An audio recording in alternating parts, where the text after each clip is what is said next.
María de los Ángeles Salgado Ramírez había llegado a Monterrey desde Tequila, Jalisco, con una beca completa para ingeniería en automatización.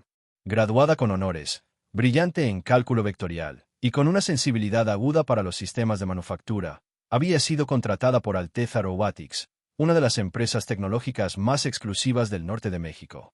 Era su primer lunes en la Torre Altavista, el rascacielos minimalista donde todo olía a dinero y concreto pulido. Había preparado su mejor atuendo formal, un saco color crema, blusa celeste y pantalones oscuros que apenas ocultaban el nerviosismo con el que caminaba hacia el piso 34. El Departamento de Innovación Industrial parecía un laboratorio estéril de diseño nórdico. Escritorios blancos, lámparas inteligentes, asistentes virtuales que susurraban tareas en inglés. Todos hablaban en murmullos veloces, llenos de tecnicismos. María era la única morena en el piso. No le costó notarlo. Mientras configuraba su terminal, se acercó al pequeño lounge que anunciaba café y ideas. Había visto ese letrero en los vídeos de la empresa donde se decía que la creatividad debía alimentarse. Pero al llegar, fue interceptada. «Ah, ese café es para el equipo senior», dijo una mujer rubia con gafas negras y una carpeta que nunca miraba directamente a nadie. «Los nuevos suelen traer el suyo, o ir a la cafetería general». María no respondió. Dio media vuelta con las manos vacías y los labios apretados. Una parte de ella ya intuía que esa taza no era solo café. Era símbolo. Era el sello no dicho de pertenencia. Esa semana fue larga. A María no se le asignaron proyectos, solo se le pidió observar reuniones. Aportaba ideas, pero nadie las retomaba. Su jefe directo, el ingeniero Lozano, parecía incómodo con su presencia. A veces le hacía preguntas obvias como para probar si sabía lo que decía su currículum. Cada noche llegaba al cuarto que rentaba con otra joven en San Pedro, y escribía en su diario: «Hoy, nadie me miró a los ojos por más de 3 segundos».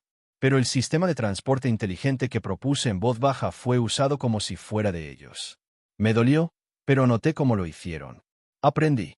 El viernes por la tarde, durante una tormenta inesperada, María tuvo que quedarse hasta tarde porque Lozano la asignó a revisar unos sensores ópticos que no funcionaban bien. Cuando bajó al lounge, ya no quedaba nadie. «Oh, eso pensaba». Entró, encendió la luz tenue, y se sirvió un poco del café de la máquina.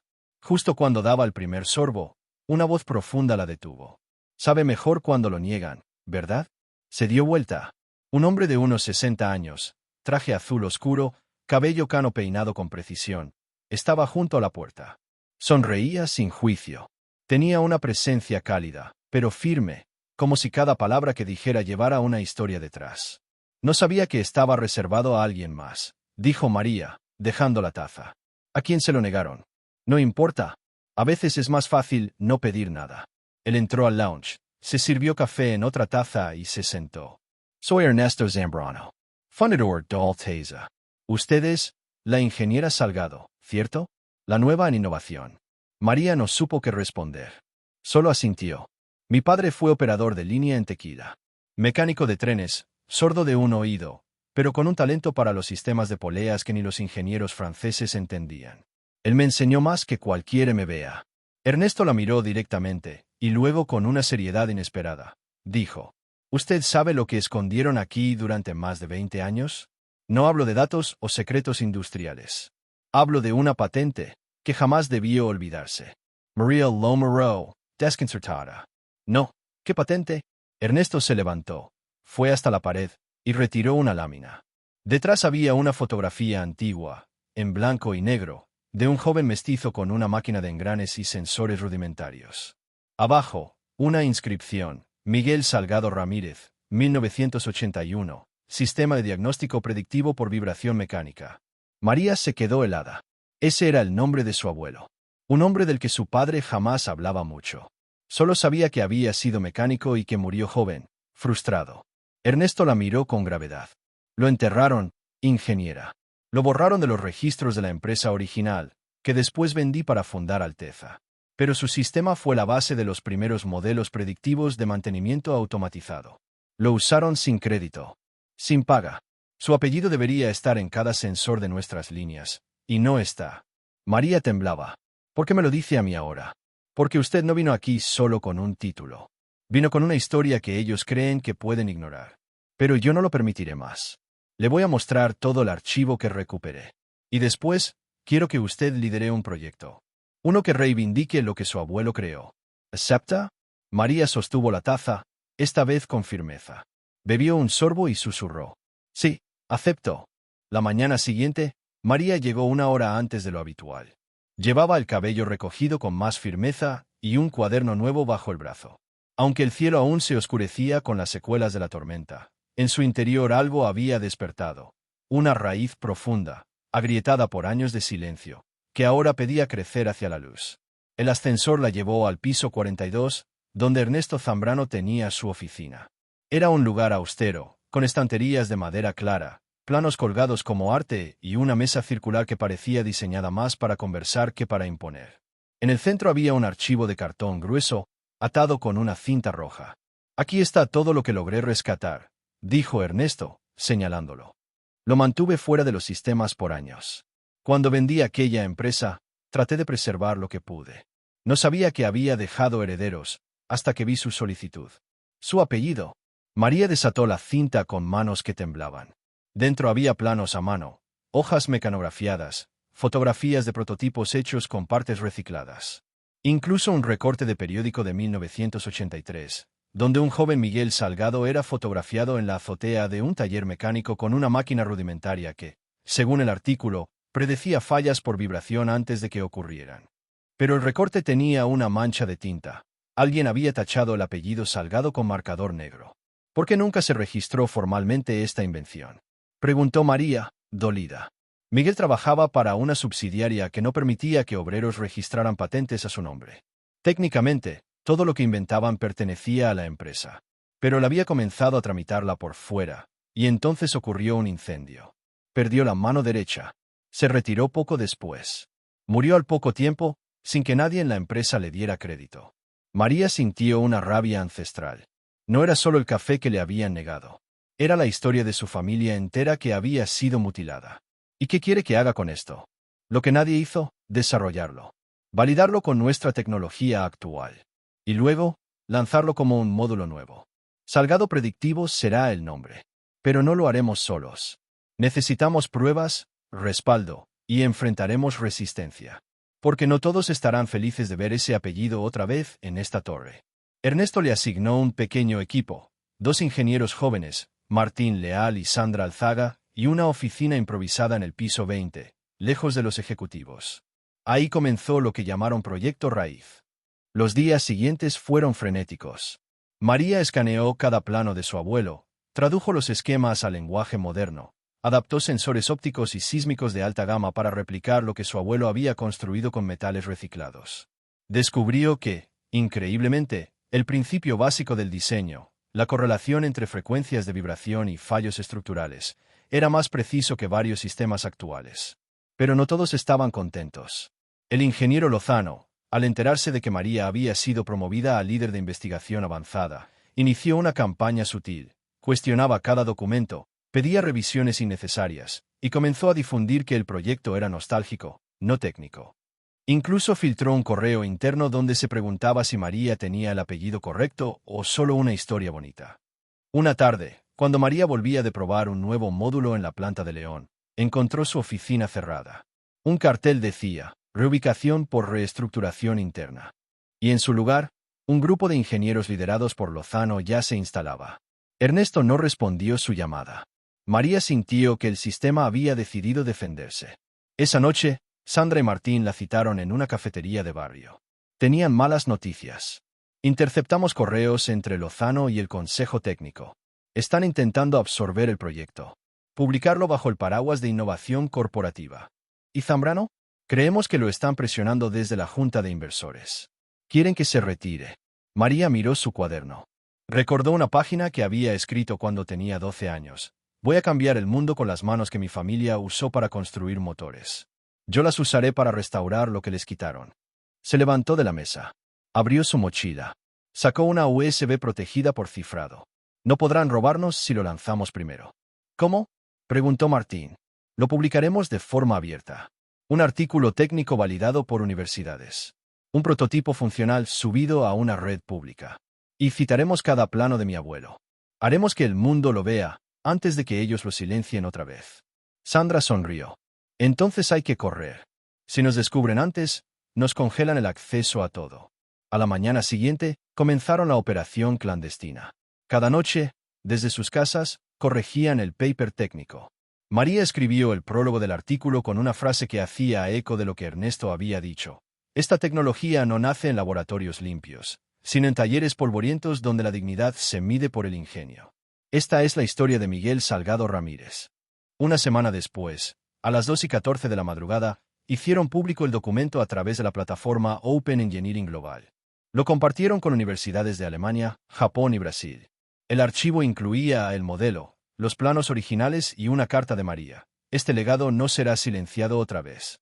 A la mañana siguiente, el nombre de Miguel Salgado era trending topic en Twitter México. Medios tecnológicos comenzaron a escribir sobre el ingeniero mexicano olvidado que inspiró la industria 4.0 sin ser reconocido. En las oficinas de Alteza, el ambiente se volvió tenso. Y entonces, Ernesto Zambrano apareció en el piso 20 con la prensa detrás de él, y abrazó a María frente a todos. El abrazo que Ernesto Zambrano dio a María fue breve, pero en esa brevedad hubo algo irreversible. No era un gesto simbólico, era un reconocimiento público, una señal para todos en Alteza Robotics de que el tiempo del silencio había terminado. Pero también fue una declaración de guerra contra las fuerzas que aún querían enterrar la verdad. Esa misma tarde, el Consejo de Administración convocó a una reunión extraordinaria. El salón del piso 47 se llenó de trajes oscuros, abogados corporativos y jefes de departamento que rara vez interactuaban con ingenieros de línea. María, con una carpeta en la mano y el rostro sereno, fue invitada como testigo técnico. Ernesto, sentado a su derecha, la acompañaba como presidente aún en funciones, aunque todos sabían que su poder pendía de un hilo. «Estamos aquí», comenzó el presidente del consejo, un hombre de voz nasal llamado Ramiro Orozco, para abordar las consecuencias del documento público que usted, ingeniera Salgado, compartió sin aprobación legal. Ha generado interés mediático, pero también inquietudes entre nuestros socios internacionales. María respiró hondo. Lo publiqué porque durante más de 40 años la base tecnológica de esa patente fue utilizada sin reconocimiento. Mi abuelo fue ignorado, excluido y tachado de los registros. Como ingeniera y como nieta, no podía permitir que eso continuara. Orozco sonrió con cortesía fingida. No cuestionamos su motivación personal, pero el daño reputacional a la empresa. ¿Daño?, interrumpió Ernesto. ¿O temen perder el control sobre una historia que no les pertenece? El silencio fue pesado. Un abogado de la firma Cervantes y Támez se levantó. Existe un antecedente legal. El prototipo de 1981 fue realizado bajo contrato de empleo. Técnicamente, incluso sin patente registrada, la propiedad intelectual sería de la empresa madre de aquel entonces, que ahora es parte de Macrotech Robotics, uno de nuestros socios. María sacó un documento. Este es el intento de patente que mi abuelo registró por cuenta propia en 1982. Jamás fue procesado porque sufrió un accidente que lo dejó incapacitado.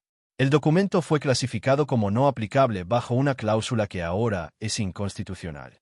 Además, la máquina no fue construida en instalaciones de la empresa, sino en su propio taller.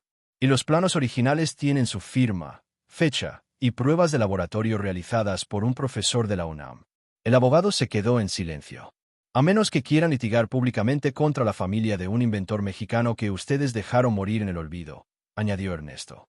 Y perder la simpatía de medio país. Fue una jugada audaz. En paralelo, las redes sociales ardían con mensajes de apoyo a María, y periodistas tecnológicos cuestionaban a Alteza por su silencio histórico. Incluso la Secretaría de Innovación de Jalisco publicó un comunicado elogiando la recuperación de un legado científico popular. Finalmente, Ramiro Orozco hizo un gesto de rendición elegante. Sugerimos que el módulo Salgado predictivo se registre como innovación conjunta entre la empresa y la familia Salgado, con María como coautora, y se propondrá su uso como tecnología oficial de predicción de mantenimiento en todos nuestros modelos de línea 2026. María no respondió de inmediato. Miró a Ernesto, luego al consejo, y finalmente al papel frente a ella. Acepto, con una condición. ¿Cuál? Que se cree un fondo para jóvenes inventores de zonas rurales, que lleve el nombre de Miguel Salgado, y que cada sensor que se fabrique con su algoritmo incluya su firma grabada. El consejo murmuró. Algunos bufaron, pero Orozco, calculador, asintió. Sabía que resistirse sería desastroso en términos de imagen. Esa noche, María caminó por el Parque Rufino Tamayo con su padre, don Julián. Había venido desde Tequila en autobús para acompañarla. Había pasado toda su vida creyendo que su padre había fracasado. Papá, le dijo María, entregándole una caja. Esto es de él. Dentro había un sensor impreso en 3D, con un pequeño grabado. Miguel Salgado Ramírez, pionero del diagnóstico inteligente, 1981-2025. Don Julián la sostuvo con manos temblorosas. Lloró sin ruido. A veces, dijo, el silencio es lo que más grita. Tú lo rompiste, hija. El módulo Salgado predictivo se convirtió, en cuestión de semanas, en una especie de emblema. No solo por su eficiencia técnica, que superaba en un 14% a los sistemas actuales de mantenimiento predictivo, sino por la historia detrás. Universidades, laboratorios independientes y medios internacionales hablaban no solo de innovación, sino de justicia. En esa ola, surgió algo que nadie había planeado. Una respuesta silenciosa, inesperada y poderosa. Comenzaron a llegar correos. Decenas. Luego cientos. Desde Michoacán, un maestro jubilado compartió los planos de un sistema de refrigeración solar que había desarrollado con sus alumnos en los años 90, pero nunca pudo patentar. Desde Chiapas, una cooperativa de mujeres indígenas enviaba un PDF con bocetos de purificadores de agua hechos con barro y carbón activado. Desde Sonora, un técnico ferroviario relataba cómo había mejorado los sensores de freno de su locomotora usando piezas desechadas. Y nadie le creyó. Era como si la historia de Miguel Salgado hubiese despertado una conciencia dormida, la de los inventores invisibles de México. Aquellos que habían creado en silencio, sin diplomas, sin redes de apoyo, sin prensa. Hombres y mujeres con ideas brillantes encerradas en libretas, garajes y talleres improvisados. María, abrumada pero conmovida, abrió una carpeta virtual que llamó Red Salgado. Allí empezó a clasificar cada propuesta. Pidió ayuda a estudiantes de ingeniería, a profesores de secundaria y a jóvenes programadores que querían participar. Ernesto Zambrano, quien aún conservaba poder simbólico en Alteza, ofreció algo más grande. Una incubadora tecnológica con presupuesto propio. No podemos cambiar la historia, pero sí el presente, dijo. La iniciativa se anunció en un evento con medios nacionales, donde María presentó a 3 de los primeros inventores seleccionados. El nombre oficial fue Fondo Miguel Salgado para la Innovación Popular. Pero no todo fue celebración. El ingeniero Lozano, que había sido removido del proyecto original, empezó una campaña por debajo del radar. Formó una alianza con Macrotech Robotics, la misma empresa transnacional que había comprado la compañía original en los 80. Filtró documentos internos, manipuló reportes de desempeño y, en una jugada más agresiva, registró un nombre casi idéntico, Salgado Tech Predictive, en Estados Unidos. El objetivo era claro: desviar inversionistas internacionales, apoderarse del crédito global del proyecto y dejar a María atrapada en una batalla legal imposible de costear. Cuando el aviso de la demanda llegó, María estaba en San Luis Potosí, presentando una versión portátil del sensor Salgado para maquinaria agrícola. Al leer el documento, su cuerpo se tensó. «Te quieren fuera», dijo Sandra, que la acompañaba. «No, no a mí. A todos los que ven que es posible inventar sin pedir permiso. Eso es lo que les asusta». Regresaron a Monterrey. Ernesto ya había sido apartado formalmente de la dirección ejecutiva por razones de salud, aunque todos sabían que había sido presionado a dimitir. Desde su casa la Sierra Madre, sin corbata y con voz más firme que nunca, recibió a María para una reunión clandestina. «Este es su movimiento final», le dijo. «Si ganan esa demanda, no solo pierdes tú. Nos born otra vez. A todos. Entonces vamos a pelear. ¿Con qué abogados? ¿Con qué dinero?» María sonrió, aunque por dentro ardía. «Con lo mismo que usaron para silenciar a mi abuelo, el ingenio». Llamó a un exalumno de la UNAM, ahora abogado de propiedad intelectual en la CDMX. Luego, a una ingeniera mexicana en Stanford que había seguido su caso. Después, a un grupo de hackers éticos que ofrecieron apoyo logístico. Pronto, se formó una red legal, académica y técnica que llamaron la Resistencia Creativa. Una noche, María grabó un mensaje que se volvió viral. «Nos demandan por haber contado la verdad, por haber reclamado lo que nos pertenece. Pero no pueden demandar a todos los que inventan en silencio. No pueden silenciar a un país entero de mentes brillantes. Este juicio no es mío. Es de todos». El vídeo fue visto 4 millones de veces en 3 días. La comunidad técnica de América Latina se volcó a apoyarla. Y en lo que fue quizás el momento más inesperado, un ex ejecutivo de Macrotech, arrepentido, filtró documentos internos donde se confirmaba que los planos de Miguel Salgado fueron escaneados en 1985 y utilizados como base de los sensores actuales. La opinión pública cambió de inmediato. La demanda fue suspendida por un juez de Texas, y el registro fraudulento de Salgado Tech Predictive fue anulado por interferencia de propiedad intelectual. Fue un triunfo legal, pero sobre todo simbólico. Esa noche, en una terraza humilde del barrio Independencia, donde María vivía con otras jóvenes ingenieras, se celebró una pequeña cena. Martín tocaba la guitarra. Sandra servía pozole. Y María levantó una taza de café, no de oficina, sino de barro jalisciense, y brindó. Por los que inventaron sin permiso. Por los que aún no se atreven. Y por todos los que vienen. El triunfo legal había sido un respiro, pero no una victoria definitiva. María lo sabía. Las verdaderas estructuras de poder no se derrumban con una demanda anulada ni con trending topics. Se reconfiguran, se agazapan, se adaptan. Y ella, sin buscarlo, se había convertido en algo más que una ingeniera. Era ya una figura incómoda para quienes dirigían la tecnología desde las sombras. Alteza Robotics, mientras tanto, vivía una transformación acelerada. La nueva administración, más joven, más enfocada en alinear objetivos con los mercados internacionales, había comenzado a recortar fondos para el Fondo Salgado y a imponer auditorías a la red Salgado. A primera vista, parecía burocracia. Pero en el fondo, era una asfixia selectiva. Una tarde, María fue llamada al nuevo despacho del CEO interino. Armand Duval, un franco-mexicano educado en Harvard, que hablaba español con fluidez pero sin calidez. En las paredes no había ni un solo símbolo mexicano. Solo gráficos, resultados, pantallas de rendimiento. Ingeniera Salgado, dijo, sin levantarse. Debemos hablar sobre su rol futuro en la empresa. María cruzó los brazos. Presentía el giro. El Consejo ha decidido que, para proteger el desarrollo del módulo predictivo, lo trasladaremos a nuestra filial en Frankfurt. Usted está invitada a colaborar como asesora remota. ¿Deslocalizar el proyecto? Después de todo lo que significa aquí, Duval sonrió con diplomacia ofensiva. El mundo es global. Las emociones son locales. Y el robo también lo fue. Pero no se lo voy a permitir 2 veces. No tiene opción. Usted firmó un contrato.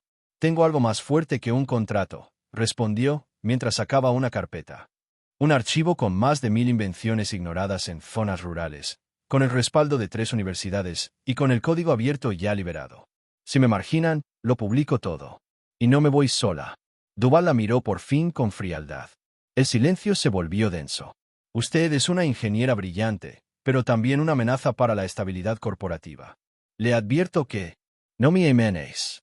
Ya no soy la que entró por primera vez sin café. Ahora soy la que puede apagar el sistema si quiere. Y no estoy sola. Salió de la oficina sin cerrar la puerta. Esa noche, en una reunión en línea con líderes de la red Salgado, tomó una decisión arriesgada. Vamos a independizarnos. ¿Ya Alteza? Preguntó Sandra. Sí.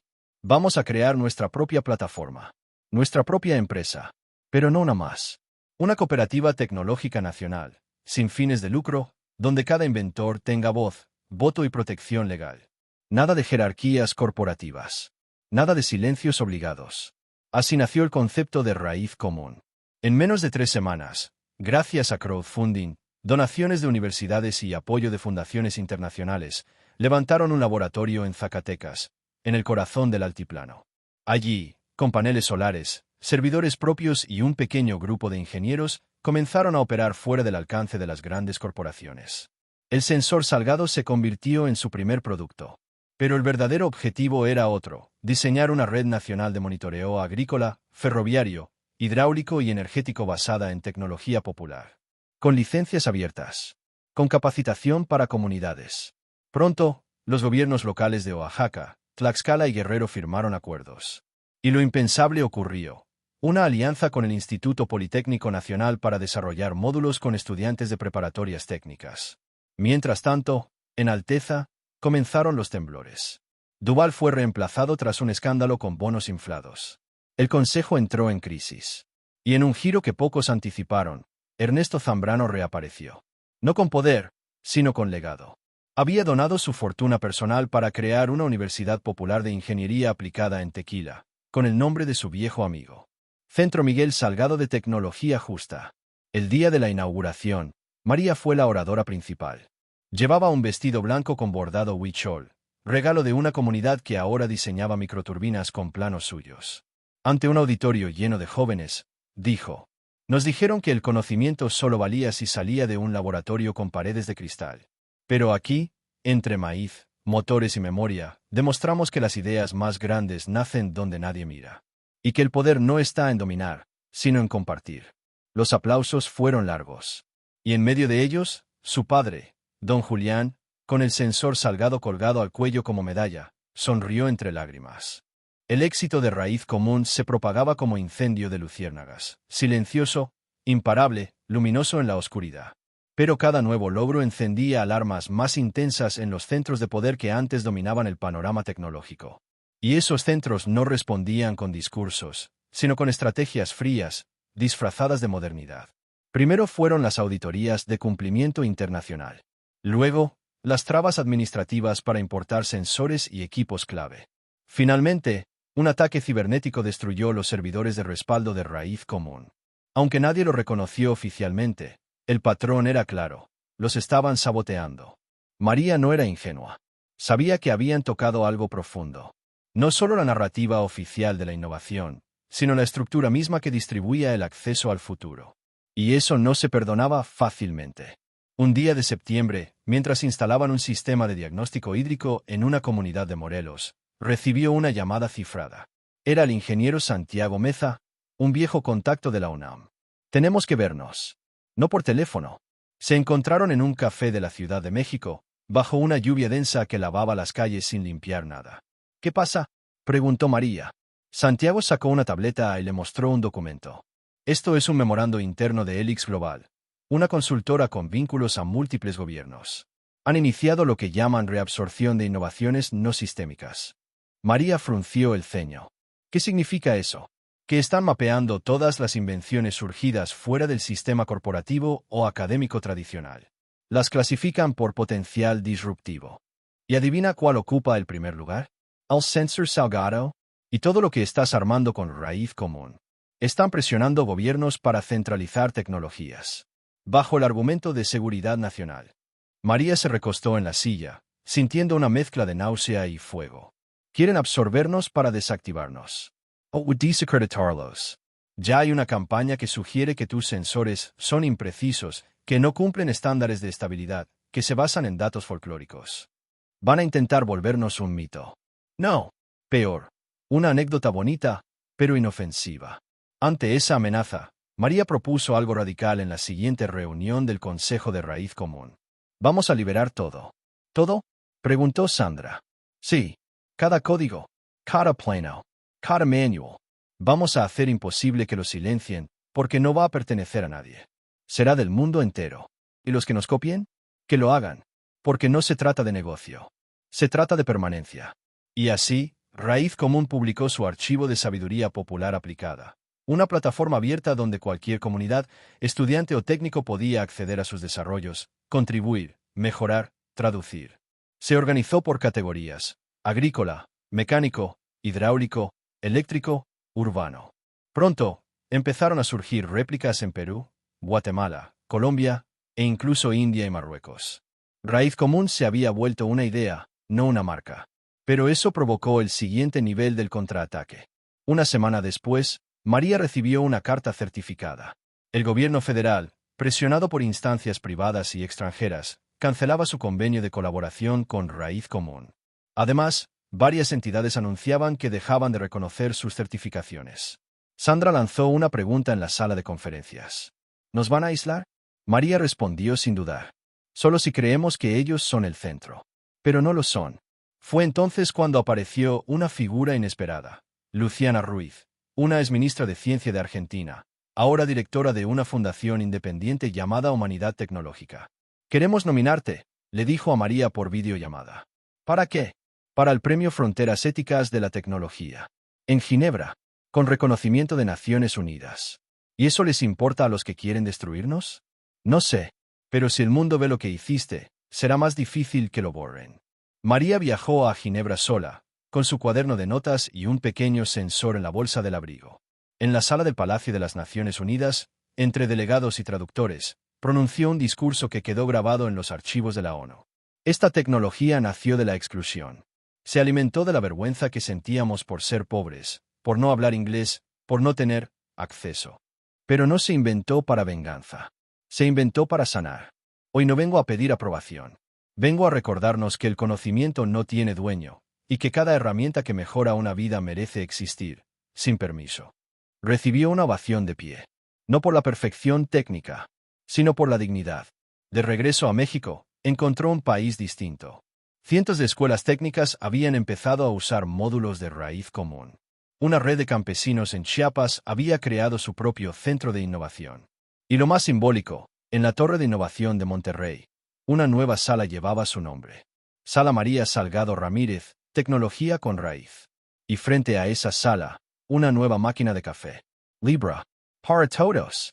Aquel reconocimiento internacional no detuvo los ataques. Solo los transformó. Los viejos poderes entendieron que no podían borrar a María. Entonces intentaron disolverla en neutralidad, invitarla a foros, ofrecerle puestos de consultora honoraria, incluso proponiéndole dirigir un nuevo instituto de tecnologías inclusivas financiado por bancos globales. Todos con la misma promesa disfrazada, darle visibilidad, a cambio de que renunciara al conflicto. Pero María ya no podía aceptar un podio que exigía olvidar las trincheras. Cada viaje, cada discurso, cada entrevista le recordaba el rostro de su abuelo, la taza vacía de aquella oficina, y el murmullo que nunca la abandonaba. No nos van a borrar otra vez. Fue entonces cuando decidió hacer algo más profundo que resistir: institucionalizar la memoria. En febrero de 2026, Raíz Común anunció la creación de un Archivo Nacional de Tecnología Popular Mexicana. No sería solo un repositorio digital, sino un espacio físico, en el centro de Tequila, donde se conservarían, restaurarían y publicarían inventos de obreros, campesinos, técnicos, mecánicos y amas de casa desde el siglo XX. El nombre oficial: Museo del Ingenio Invisible. La inauguración fue modesta, pero poderosa. En vitrinas de cristal reciclado había motores de palanca hechos con poleas de bicicletas, sistemas de riego artesanales, y prototipos de todo tipo, con hojas manuscritas, diagramas escolares, y hasta notas en servilletas. Pero lo más importante era una sala al fondo, Sala Miguel Salgado Ramírez. Allí estaba, por fin, el primer prototipo reconstruido del sensor original, con su firma grabada en cobre. María permaneció en silencio frente a la vitrina durante largos minutos. Sabía que esa máquina, rota por años, ahora restaurada, era también su propia historia, fracturada, negada, pero jamás derrotada. El éxito del museo y del archivo generó una nueva ola de interés. Universidades mexicanas empezaron a ofrecer cátedras basadas en tecnología popular. La SEP propuso incluir casos de innovación comunitaria en los libros de texto. Por primera vez, los inventores de la periferia comenzaban a tener lugar en la narrativa oficial del país. Pero también crecía la incomodidad de ciertos sectores. Una mañana, María recibió una notificación judicial, una nueva demanda por difamación tecnológica y apropiación de imagen industrial. Esta vez no venía de Macrotech, sino de un conglomerado mexicano llamado Grupo Innove, ligado a intereses políticos. El argumento era surrealista. Acusaban a Raíz Común de distorsionar la historia de la innovación nacional y crear culto a figuras no verificadas. Nos quieren criminalizar por recordar, dijo María, tras leer el documento. Y por existir fuera de su control, añadió Sandra. Lo peor no era la demanda en sí. Era lo que venía detrás: artículos de opinión sembrados, entrevistas manipuladas en televisión, y una narrativa que se repetía en todos lados. Raíz Común exagera. Es un movimiento bonito, pero técnicamente frágil. Es más poesía que ciencia. Fue el intento más agresivo hasta entonces: convertir el respeto ganado en una sospecha. Y funcionó, al menos por un tiempo. Algunos gobiernos locales retiraron convenios. Algunos patrocinadores académicos pusieron en pausa su colaboración. Incluso periodistas que antes la celebraban ahora escribían con distancia: una heroína o una narrativa sobrevendida. En lugar de defenderse con gritos, María convocó a una asamblea nacional. Asistieron cientos de personas: inventores, estudiantes, ingenieros, campesinos, maestras, madres solteras. Y allí hizo algo que nadie esperaba. A partir de hoy, dijo al micrófono, Raíz Común renuncia a tener portavoz única. El conocimiento que se comparte no necesita voceros. A partir de hoy, cada uno de ustedes es la voz. Y si intentan borrar mi nombre, no importa. Porque el verdadero poder no es que lo recuerden a uno. Es que recuerden lo que hicimos juntos. Silencio. Y luego, una ovación que retumbó más que cualquier trending topic. Esa misma noche, desde múltiples partes del país, comenzaron a circular imágenes, sensores Salgado instalados en cultivos de Guerrero, en líneas de transporte de Hidalgo, en escuelas técnicas de Sinaloa, en cooperativas del Bajío. No con el rostro de María, ni con su firma. Solo con una frase grabada en el aluminio de cada dispositivo. Hecho por nosotros. Para todos. Con lo que teníamos. Era el nuevo símbolo de una comunidad que ya no dependía de un solo rostro. Y sin embargo, en las oficinas de Grupo Innove, en las juntas de estrategia de las viejas corporaciones, un hombre seguía siendo la obsesión que no podían borrar. María Salgado Ramírez. No por lo que decía, sino por lo que había desatado. En el segundo aniversario del lanzamiento de Raíz Común, María se encontraba en un pequeño taller comunitario de Puebla, rodeada de adolescentes que ensamblaban placas solares adaptadas con residuos electrónicos. Vestía jeans, camiseta sin logotipo y una sonrisa contenida. Ya no tenía guardaespaldas, ni asistentes, ni agendas mediáticas. Había elegido volverse invisible, como su abuelo, pero por voluntad propia. Y sin embargo, su nombre seguía cruzando fronteras.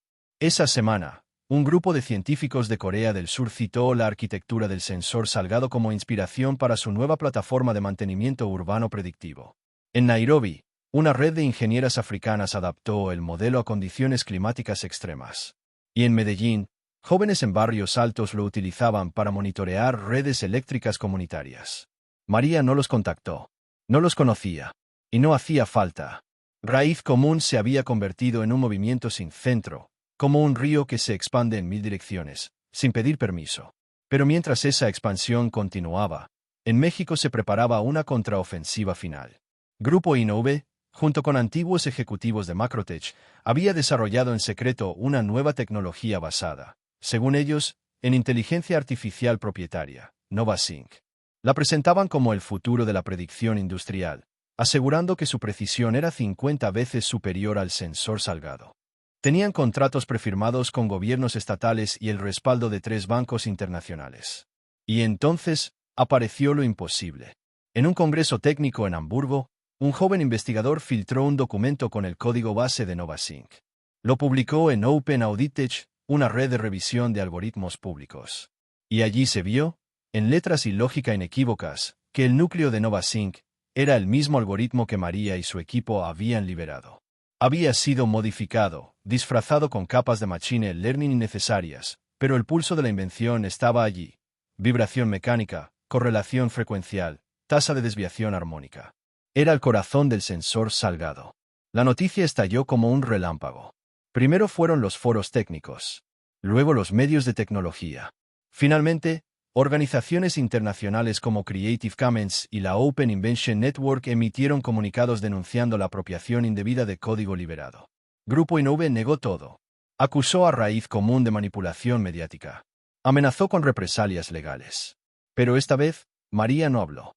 Fue Ernesto Zambrano, enfermo pero lúcido, quien ofreció una última entrevista en la televisión pública. Intentaron robarle una idea a un obrero. Luego a su nieta. Y ahora al pueblo entero. No han entendido que hay invenciones que ya no se pueden patentar. Porque pertenecen a la conciencia. Y esa no se compra ni se borra. En medio del escándalo, Raíz Común anunció su última gran acción colectiva. Una patente popular. Por primera vez en la historia legal mexicana, 1,263 personas de 17 estados firmaron como coautores de una solicitud de propiedad intelectual de uso libre, sin fines de lucro, sin fines de monopolio. No para reclamar el sensor original, sino para declarar su versión compartida como inherente al dominio público vital. Era una figura jurídica experimental, pero suficiente para bloquear cualquier intento de apropiación industrial. La Oficina Mundial de Propiedad Intelectual, OMPI, lo aceptó como caso inédito. Fue un día simbólico. En el patio central del Museo del Ingenio Invisible, se colocó una placa con el título de esa patente colectiva. A su alrededor, niños jugaban con kits educativos hechos con partes de sensores reciclados. Jóvenes grababan tutoriales. Y en el centro, sobre una mesa de madera, María colocó la única copia impresa de esa patente final. Esta es, dijo, nuestra última defensa. Porque no se defiende con armas. Se defiende con memoria. Esa noche, sola en su cuarto, María escribió en su cuaderno. No hicimos todo esto para que nos recuerden. Lo hicimos para que nadie más tenga que rogar por una taza de café, ni por el derecho de crear. Luego cerró el cuaderno, respiró profundo, y por primera vez en años, durmió sin sobresaltos. El tiempo comenzó a correr de otra forma. Ya no en ciclos de conferencias, demandas o comunicados, sino en cosechas, en ferias escolares, en módulos comunitarios que funcionaban con sensores sin marca, sin dueño, pero con historia. Las piezas de aquel legado, que una vez fueron clandestinas, ahora circulaban por los campos, los trenes, las presas y las aulas. Habían pasado 5 años desde que María bebió aquel primer café negado. 5 años desde que Ernesto Zambrano le mostró el archivo de su abuelo. 5 años desde que decidió no pedir permiso. María ya no dirigía Raíz Común. Había cedido el rol operativo a Sandra, que ahora lideraba una red continental con nodos en 12 países y alianzas con universidades rurales. Martín coordinaba el brazo educativo, capacitando a miles de jóvenes para construir tecnología desde cero. Y don Julián, su padre, seguía como custodio honorario del Museo del Ingenio Invisible, donde daba recorridos contando historias sin leer guiones. María, en cambio, había vuelto a lo esencial. Vivía en una pequeña casa de adobe y concreto en una zona montañosa de Jalisco. Trabajaba en un centro de diseño popular donde colaboraba con adolescentes para adaptar herramientas según las necesidades de sus comunidades, sistemas de riego autónomos, paneles solares móviles, prótesis impresas en 3D con materiales biodegradables. Y lo más importante, no hablaba de sí misma, solo de quienes venían después. Una tarde de junio, recibió una carta escrita a mano. Venía desde Chiapas. La firmaba una niña de 12 años llamada Camila. Profe María, en la escuela usamos los planos de su abuelo. Hicimos uno con partes de bicicleta. Mi papá dijo que si mi abuelo viviera, estaría orgulloso. Yo quiero ser ingeniera, pero también contadora de historias. Porque mi mamá dice que las cosas que no se cuentan se repiten. ¿Usted cree que el mundo puede cambiar con una sola idea bien cuidada? María guardó la carta junto a su cuaderno de juventud. Y respondió, querida Camila, sí, pero no solo con una idea compartida. Como un fuego que pasa de una mano a otra, sin que nadie lo apague. Al año siguiente, una delegación de la UNESCO visitó México para documentar el fenómeno de Raíz Común como ejemplo global de innovación cultural. Al recorrer el archivo, uno de los técnicos preguntó, ¿cuál es la invención más importante de este movimiento? Y la guía, una joven de Oaxaca formada en los programas de María, respondió sin dudar. La red tecnológica Jimena. Y entonces, algo extraordinario ocurrió. Un comité de ingenieros, historiadores y educadores propuso cambiar el nombre de una de las fechas menos recordadas del calendario nacional, el Día del Técnico Mecánico. Solicitaron que se convirtiera en el Día del Ingenio Popular Miguel Salgado Ramírez, en honor al hombre que creó sin recibir crédito, y a todos los que siguieron su huella. El Congreso aprobó la moción por unanimidad. Fue la primera vez que el país entero, oficialmente, reconoció a un obrero como padre de una revolución científica. El día de la ceremonia nacional, María no asistió. Se encontraba en Yucatán, ayudando a instalar sensores de humedad para preservar una zona arqueológica. Pero alguien la llamó desde la transmisión en vivo. En la pantalla, el presidente de México mencionaba su nombre con respeto, y luego dijo, esta es una nación donde muchas veces hemos confundido inteligencia con acceso. Hoy, gracias a mujeres como María Salgado Ramírez, sabemos que el verdadero talento no necesita permiso. Solo condiciones justas para florecer. Aplausos. Y entonces, en la pantalla apareció algo inesperado. Una estatua. Era una escultura de bronce en tequila. Representaba a Miguel Salgado, con su overol de trabajo, arrodillado frente a un motor abierto. En su mano no había una herramienta, sino un cuaderno. Al pie, una inscripción simple. Invent en silencio. Pero me encontraron. Esa noche, María caminó sola por el campo, bajo las estrellas.